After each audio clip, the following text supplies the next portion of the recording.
Was Jesus actually limited? It's an interesting question in the field of theology known as Christology, which is the nature of Christ. Who was Jesus?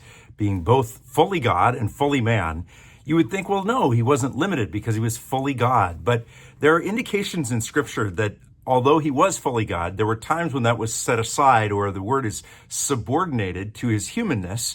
And today we're looking at Acts 2:24 as one of our great verses. And let me back up to 2:22 and see what happens in this paragraph. As Peter is speaking to the Jews on the day of Pentecost, he says, "Fellow Israelites, listen to this. Jesus of Nazareth was a man accredited by God to you by miracles, wonders, and signs."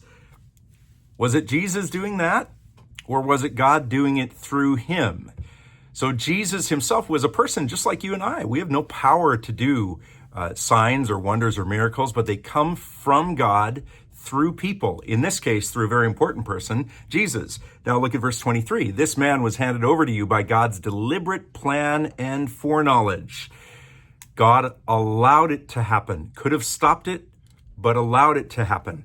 "And you, with the help of wicked men, put him to death by nailing him to the cross." So again, Jesus setting aside the godness in him and allowing himself to be sacrificed. And then the key verse, the great verse 24, "But God raised him from the dead, freeing him from the agony of death, because it was impossible for death to keep its hold on him." Did Jesus raise himself from the death? He didn't. He was dead. He was actually dead. In his body, human body, he was actually dead. God, the Father, exercised that power and raised Jesus from the death. So I would have to say that in some cases, yes, absolutely, Jesus, the human who we saw on earth, was limited. But this is important. Intentionally limited by God's plan. We all see limitations as a weakness. We shun limitations. I don't want to be limited. I want to believe that I'm unlimited. But the truth is that Jesus allowed himself and worked in spite of the limitations. Sometimes you'll hear the formula of salvation as being Jesus plus nothing.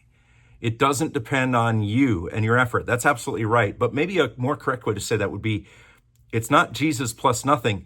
It's God through Jesus plus nothing. Because God does the work and Jesus accepts his limitations. And there's a pattern there for us. As Christ followers, we are little Christs, we are Christians.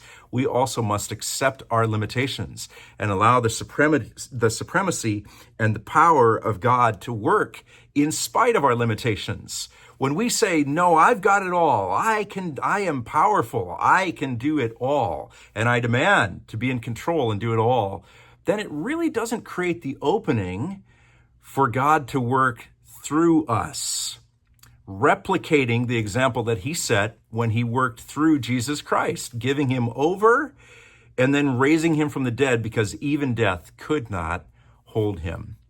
And that's our daily hope for today from Acts 2, verse 24.